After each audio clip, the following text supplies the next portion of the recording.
chica, como vemos, pues es muy impulsiva. Yo aquí, por ejemplo, como tengo 2 perros, lo que hago es que tengo esta habitación que la utilizo un poquito como trastero y lo que hago es que si quiero que entre los perros pues no se ande creando algún tipo de conflicto, confusión o tensión, pues cuando voy a entrenar a uno lo meto en la habitación y ya está. Una vez que ya has entrenado la conducta y ya el perro la aprende, pues ya puedes coger a los 2 perros, como enseñaré más adelante, y hacer que los 2 perros vayan haciendo cosas. Ahora aquí, ¿por qué, por ejemplo, yo suelo utilizar poner la comida alejada de mí? Porque el perro tiene que aprender a hacerme a mí caso. Entonces, si yo le enseño la comida, pues entonces estaría siendo un cebo.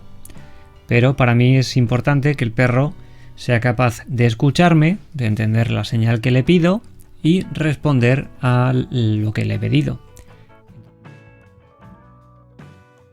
Un cebo es algo que le interesa al perro, un estímulo que puede inducir en él hacer algo para conseguirlo. Yo rara vez recurro a usar cebos, ya que estos se dan en un plano objetual. Esto quiere decir que la persona es percibida como un dispensador de comida, no un individuo con el que comunicarse en un plano social. Cuando un perro busca soporte en alguna persona, la mira a los ojos, emite alguna señal o presta atención a las señales que emite la persona. En cambio, un perro que ve a la persona en un plano objetual, busca en esta recursos de su interés, por ejemplo mirando al objeto que porta con fijación, e incluso puede mostrar que la persona es un obstáculo a sortear. Por tanto, si queremos una comunicación real y cooperativa con el perro, debemos evitar que nos trate o mire como un dispensador de cosas que le gustan. Para mí la mejor estrategia es usar el cebo únicamente cuando el perro no muestra interés. El cebo podría funcionar bien en 1 o 2 repeticiones, y a partir de que le comunicamos al perro que tenemos cosas interesantes, nos comunicamos con él por ejemplo pidiéndole algo muy sencillo, y de ese modo, desde el principio el perro estará en un plano social, que es lo más deseable. El cebo podría clasificarse también en 2 categorías, el cebo por incitación directa y el cebo por incitación indirecta. Mucha gente enseña el junto, usando el cebo por incitación directa como si el perro fuese el burro de la fábula del burro y la zanahoria. Este tipo de cebo lo usan muchos profesionales, y personalmente no me gusta nada este modo de comunicación tan asocial con el perro. El cebo por incitación indirecta es el que muestra al perro lo que desea, en general comida o un objeto de valor, y se logra que cumpla la acción, como acercarse para atarle, únicamente bajo ese interés. Fuera de prejuicios técnicos, para mí lo importante es que la comunicación entre los humanos y los perros sea más orgánica, flexible y social. Más adelante mencionaré la importancia de que el perro no sepa a ciencia cierta si va a recibir algo que le gusta por obedecer mientras está satisfecho a nivel general.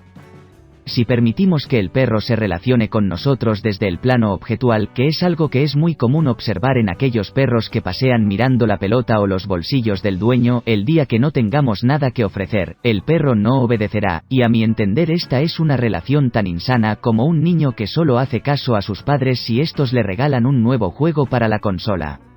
Así, en la práctica cambiaríamos la frase, ven Toby, mira lo que tengo, mientras vamos mostrando comida o un juguete, por la frase, ven Toby, esperamos a que cumpla y una vez hecho lo que se le ha pedido, se entrega la comida. Si el perro no cumple, debemos entrenar más la corta distancia hasta generalizar la larga distancia, en un proceso llamado modelado. El modelado consiste en utilizar refuerzo diferencial en el entrenamiento de una conducta. Esto quiere decir, que reforzamos únicamente cuando el perro va mejorando la ejecución de una conducta. De este modo, logramos mejorar paso a paso la aplicación de la misma, de modo similar al encadenamiento. Encadenamiento. Para lograr comportamientos complejos, entrenamos a los perros utilizando un procedimiento que llamamos encadenamiento. Este consiste en enlazar pequeñas acciones previamente aprendidas. Una vez enlazadas o encadenadas, el perro puede cumplir acciones complejas que primero se montaron por medio de varias sencillas acciones y posteriormente se ejecutan y asimilan como una sola. Así es como se logran los comportamientos más complejos. Entonces, cuando responda a eso que le he pedido es cuando recibe el refuerzo. Los refuerzos son cosas o eventos que el animal desea, porque en un principio estos incrementan las posibilidades de supervivencia del animal. Por ejemplo, la comida es buena para sobrevivir y por tanto el animal la percibe como apetitiva o placentera. El dolor es un estímulo desagradable porque avisa al animal que debe alejarse de aquello que podría matarlo o dañarlo, y por tanto en esencia el animal se acercará a los estímulos apetitivos, agradables o gratificantes, y se alejará de los aversivos o desagradables. Una vez entendido qué implican los dos tipos de castigos y los dos tipos de refuerzos, multiplicaremos por 2 para dar con la cifra de los 8 existentes. Así, estos 4 aparecen en dos tipos diferenciados, condicionados e incondicionados. Condicionado significa que ha sufrido un proceso de emparejamiento, como ya se mencionó, un proceso de condicionamiento clásico. Incondicionado significa que no ha pasado por dicho proceso, por lo tanto la respuesta ante el estímulo es innata. Por ejemplo, la comida es un estímulo apetitivo incondicionado y el miedo es un estímulo incondicionado aversivo. Por otro lado, una amenaza es un estímulo aversivo condicionado si ésta anteriormente precedió a una agresión.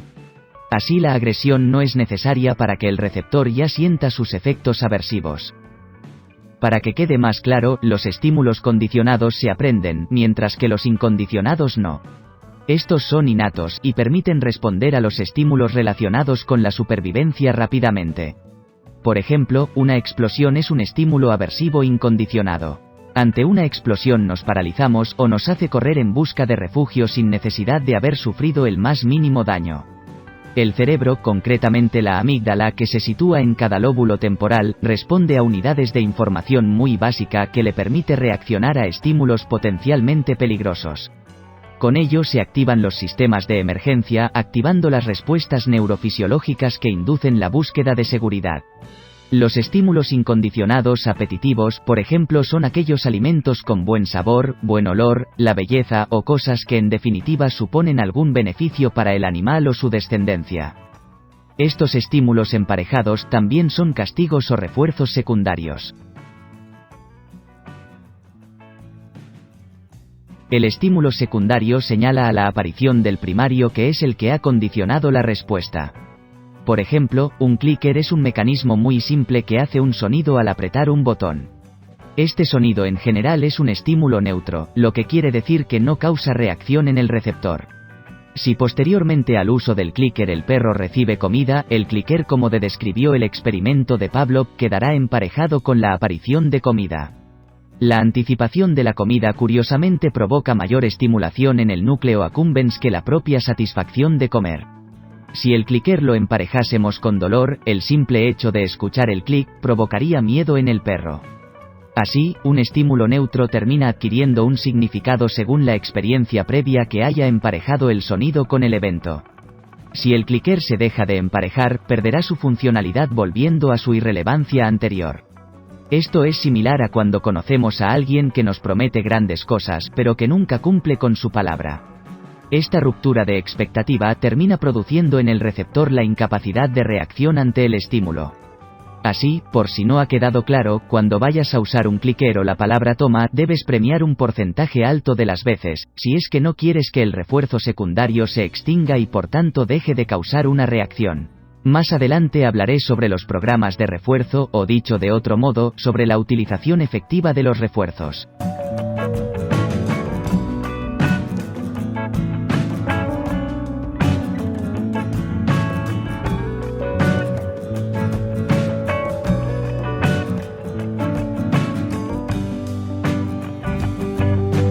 Si tu perro tiene problemas de comportamiento, puedes concertar cita previa en el correo etologiacanina eduardorodriguez@gmail.com.